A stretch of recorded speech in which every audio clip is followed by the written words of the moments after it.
Hi. Hi. So a lot of crazy stuff has been happening in the last year, actually, but specifically the past week in regards to Ferguson. And I feel like if I didn't say anything about it, I would be doing some kind of weird disservice, and I just would feel very weird about it. So I want to just share a few thoughts in regards to it. Now, Ferguson, obviously, is experiencing a lot of hardship right now, a lot of racism, and a lot of very backwards decision making. And so, of course, there have been a lot of protests. Now, the thing is, I don't specifically want to talk about Ferguson or these protests. I want to mention them because they are historical events that are happening right now. This is something that are going to be in history books, and I don't want to go into detail because I don't feel like I know enough about it. And I feel like it would be wrong for me to try and talk about something that I don't fully understand. But I want to talk about kind of what's grown around these kind of protest movements that have been happening this year. There have been protests, of course, in Hong Kong, which we heard about more so in the summer, as well as Venezuela. I'm not sure if many people heard about that. It kind of happened more in the May to June time period. There are always protests happening, whether or not we hear about it on the news. But all of these movements have been inspiring such togetherness and such support, whether or not it's for whoever's being affected or whether it's just for injustice in itself. And that makes me extremely proud. It seems like people are standing up and physically getting involved so much more. People are talking about these things and recognizing the serious problems that there are in some societies and some laws and policies. But at the same time, I want to take a moment to really say that we have to recognize the privileges that we have.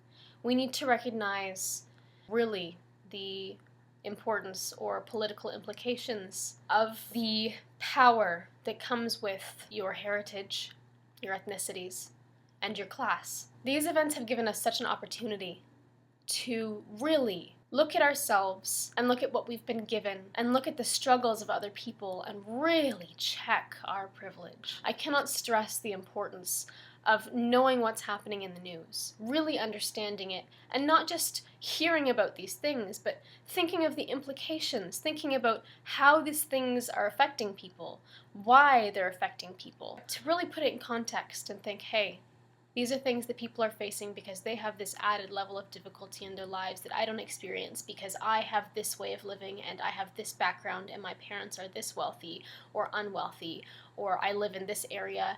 There's so many levels and layers to all of this stuff that it's really, really, really hard to get down to any kind of root. But just because something has a lot of layers doesn't mean that it's not worth learning about, and it doesn't mean that it should be passed off as something that's too difficult to start thinking about. And furthermore, we need to understand that because for us who often want to get involved in some kind of way, we need to understand why certain kinds of protest are not reasonable. Sure, we might want to help and we might think that a certain line of action is the best way to go about it, but we also need to understand that these are not our battles to fight. And we are not the ones who are going to be penalized should something go terribly wrong. I really just urge you to pay attention to what's happening in the news. And not just pay attention, but to actually think about it. We experience things.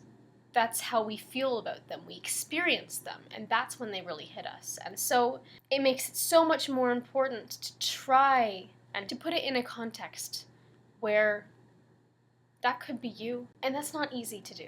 It's not easy to think, oh yeah, well, if this was happening to me, this would be my reaction, because we really have no idea.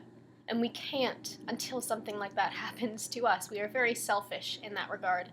I really am not sure how to put this, because I feel like I kind of want to say a lot without saying a whole lot, because I want to leave it up to individuals, leave it up to whoever's watching this, because first of all, I'm not entirely well versed enough on it to feel like I can explain it.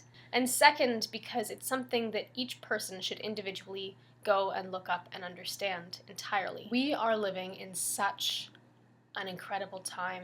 I feel like the generation that we live in right now, whether it's specifically our generation or just the time, I'm very hopeful for what we can do. A lot of amazing things are happening where people are standing up for injustices. However, I think being passionate is not enough. We need to be cautiously passionate. We need to be smartly passionate. And it's not until we learn the full story that we're really going to be effective. Check your privilege. I think we need to think about that. Thank you for watching, as always, a bit more of a somber video. However, I think it needs to be brought up. If you have any really interesting articles about Ferguson, or like I said, about other protests that I might not have been aware of that have happened recently, please let me know. Yeah, I hope you guys have had a wonderful week. I'm going to see you next Monday. Stay safe, be wonderful, and, as always, find your own adventure. We were just kids.